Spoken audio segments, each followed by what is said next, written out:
Hello guys, this is Kunal. Welcome to my channel Kunal coding classes. So guys, आज की इस video के अंदर हमने सी प्रोग्रामिंग का जो हम स्ट्रिंग हैंडलिंग फंक्शंस कर रहे थे, सो उसका आज मैं आपको सेकंड फंक्शन कराने लगा हूं, जो कि स्टर कॉपी फंक्शन है। मतलब ये स्ट्रिंग हैंडलिंग फंक्शन एसटीआर तो हमेशा किसके लिए होएगा? स्ट्रिंग के लिए ही होएगा, क्योंकि स्ट्रिंग के ऊपर हमने फंक्शंस परफॉर्म करने हैं। सो सीपीवाई क्या है? सीपीवाई स्टैंड फॉर कॉपी। अगर हमने किसी कंटेंट को दूसरे कंटेंट के अंदर कॉपी करना हो, एक स्ट्रिंग को दूसरे स्ट्रिंग के अंदर, तो हम स्टर कॉपी फंक्शन का यूज करते हैं।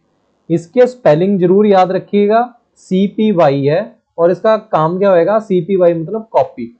ठीक है। This function copy content of one string into another string. मतलब एक स्ट्रिंग का जो कंटेंट होएगा वो दूसरे स्ट्रिंग के अंदर जाके क्या कर देगा? ये कॉपी कर देगा। जैसे कि सिंटेक्स के अंदर है, ये फर्स्ट सिंटेक्स, सिर्फ आप इतना ही सिंटेक्स देखिए। ठीक है, ये सेकंड लाइन ना देखें। जब भी हमने कोई स्ट्रिंग बनाया, जैसे कि str1 नाम का, मतलब हमने कोई भी स्ट्रिंग बनाया हुआ है, ठीक है, और एक सेकंड स्ट्रिंग बनाया हुआ है str2 नाम का, मतलब स्ट्रिंग 1 और स्ट्रिंग 2। तो ये नाम तो यूजर डिफाइन है, कोई भी हो सकते हैं, आप कोई से भी रख लो। ठीक है। जो स्टर कॉपी फंक्शन है strcpy, उसका सिंटेक्स है ब्रैकेट के अंदर लिखो। जैसे हमने अगर यहाँ पे फर्स्ट स्ट्रिंग लिख देंगे str1 और कोमा str2, मतलब सेकंड नंबर पे हमने str2 लिखा है, तो जो it copies content of string 2 into string 1। मतलब जो स्ट्रिंग 2 है, मतलब जो हमने एंड के अंदर लिखा है, ये फर्स्ट और ये सेकंड, मतलब एंड के अंदर लिखा है, स्टार्टिंग ये है, एंड ये है। और यहाँ पे हमने जो एंड के अंदर लिखा है, इसका जो कंटेंट होएगा वो कॉपी हो जाएगा किसके अंदर जाके? स्टर 1 के अंदर जाके, मतलब स्ट्रिंग 1 के अंदर जाके कॉपी हो जाएगा।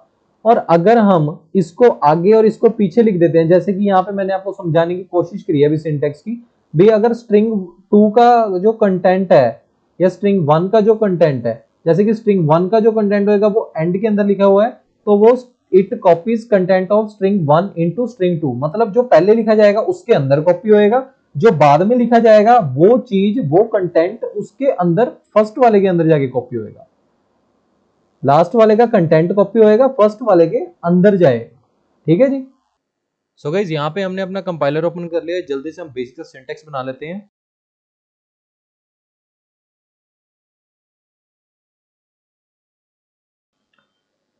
सो गाइस, यहाँ पे हमने अपना बेसिक सिंटेक्स बना लिया है सी प्रोग्रामिंग का, और यहाँ पे हमने हैश इंक्लूड स्ट्रिंग जरूर लगाना है जब भी हमने कोई स्ट्रिंग को एग्जीक्यूट करना हो, यानी कि स्ट्रिंग करने हो। सो यहाँ पे मैं आपको स्टर कॉपी फंक्शन का काम दिखाऊंगा क्या होता है।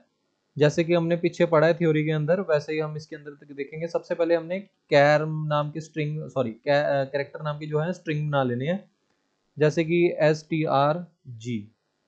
ठीक है, ये मतलब मैंने एक नाम लिया स्ट्रिंग का, स्ट्रिंग 1 हो गया, इसको आप स्ट्रिंग 1 मान लीजिए, जिसका मैं साइज आपको डिफाइन कर देता हूँ, फिर 20 है।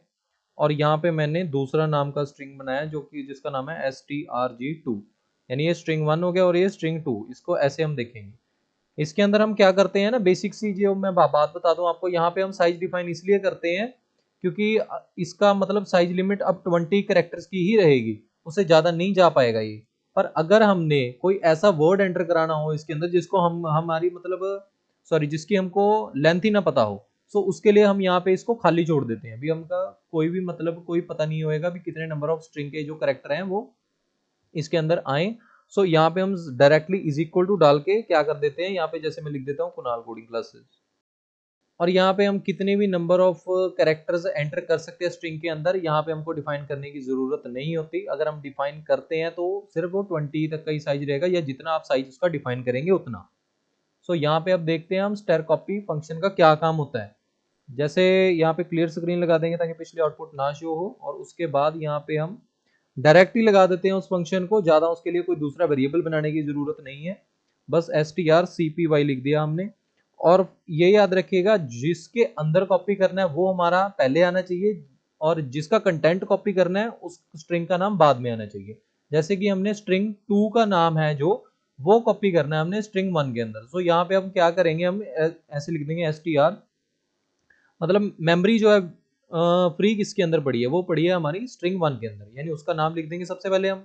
मतलब उसके फर्स्ट वाला वो होएगा, उस स्ट्रिंग का नाम लिखेंगे जिसके अंदर कॉपी होएगा। सेकंड वाला जिस कंटेंट, अब यहाँ पे जो मैं लिख रहा हूँ इसका कंटेंट कॉपी होएगा। एक बार फिर बता देता हूँ, ये 2 का कंटेंट इसके अंदर जाके फर्स्ट वाले के अंदर जाके कॉपी हो जाएगा। और हम किसको प्रिंट करवाएंगे? हम प्रिंट कराएंगे अपने जिसके अंदर कॉपी हुआ है, यानी strg1 को। अगर इनिशियली हम इसको प्रिंट कराएंगे तो हमारा कुछ भी नहीं दिखेगा ये, ठीक है। जैसे पहले मैं आपको इसको रन करा के दिखा देता हूँ। जैसे हमने कैर strg1 स्ट्रिंग 1 बनाया हमने, ये इसके अंदर कोई भी हमारा कुछ नहीं है, बस स्टर कॉपी फंक्शन ने क्या किया, इस 2 का कंटेंट है जो वो उठा के इसके अंदर लिख दिया strg1 के अंदर, यानी स्ट्रिंग 1 के अंदर। तो यहाँ पे printf लिख देते हैं, यहाँ पे लिखेंगे हम %s और उसके बाद किसके अंदर कॉपी हुआ है, जाके strg1 के अंदर हमने कॉपी कराया है, तो यहाँ पे उसका नाम लिख देंगे और यहाँ पे सेमीकोलन लगा के इसको एग्जीक्यूट करके देखते हैं। और यहाँ पे जो है हमारा स्ट्रिंग 1 सबसे पहले खाली था, जिसके अंदर जाके हमारा स्ट्रिंग 2 का कंटेंट है जो वो स्ट्रिंग 1 के अंदर जाके कॉपी हो चुका है। अब एक और बात आपको बता देता हूँ मैं यहाँ पे, इसका और क्या क्या क्या काम है। जैसे यहाँ पे मैंने क्लियर स्क्रीन लिखा है और ये फंक्शन को मैं क्या कर देता हूँ आपको समझाने के लिए एक बार कमेंट कर देता हूँ, क्योंकि ये भी मैं आपको दिखा देता हूँ। अगर मैं printf लिखूँ, इस फंक्शन को मैंने नहीं बनाया, ठीक है, इस फंक्शन को मैंने कमेंट करके printf लिख के हम उसी चीज को प्रिंट करा देते हैं। अभी स्ट्रिंग 1 है जो हमारा, अभी इस फंक्शन का कोई काम नहीं क्योंकि ये कमेंट के अंदर है, ठीक है।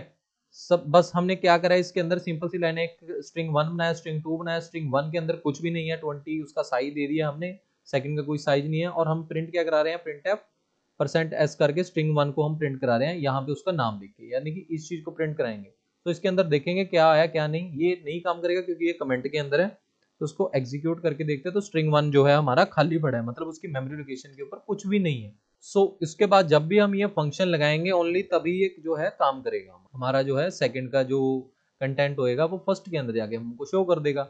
और अगर क्या हो, अगर यहाँ भी कुछ लिखा हुआ हो, जैसे यहाँ पे मैं लिख देता हूँ, जैसे यहाँ पे मैंने माई नेम लिख दिया, ठीक है। अब स्ट्रिंग 1 के अंदर भी कंटेंट है, स्ट्रिंग 2 के अंदर भी कंटेंट है, ठीक है। ये फंक्शन जो है, फंक्शन क्या करेगा, अब सेकंड का कंटेंट इसने, ये फंक्शन क्या बता रहा है, अभी सेकंड का कंटेंट फर्स्ट के अंदर जाके कॉपी कर देना है। तो ये क्या करेगा, ये जो सा इसका कंटेंट होएगा, ठीक है, इस कंटेंट को इसने क्या करना है, कॉपी करके इसके अंदर लिख ही देना। जैसे मैं आपको कंपाइल करके दिखाता हूँ, ये इसको क्या कर देगा, ओवरराइट कर देगा स्ट्रिंग 1 के कंटेंट को। स्ट्रिंग 1 के अंदर क्या प्रेजेंट था, अगर हम फंक्शन से पहले printf लिखते हैं, printf के थ्रू हमने क्या प्रिंट कराना है, यहाँ पे हमने printf के थ्रू क्या प्रिंट कराया भी, हमारा जो %s करके स्ट्रिंग 1 को आप परफॉर्म करके दिखा दीजिए, एग्जीक्यूट करके दिखा दीजिए भी क्या उसके अंदर मेमोरी लोकेशन है strg1 के अंदर, यानी कि जो स्ट्रिंग 1 है उसके अंदर तो हमारा माई नेम ही है, माई नेम आना चाहिए।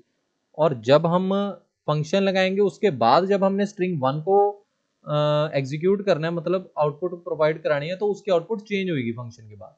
सॉरी, यहाँ पे मैं \n लगाना भूल गया, यहाँ पे हम \n जरूर लगा दीजिएगा ताकि नेक्स्ट लाइन के अंदर आउटपुट शो हो।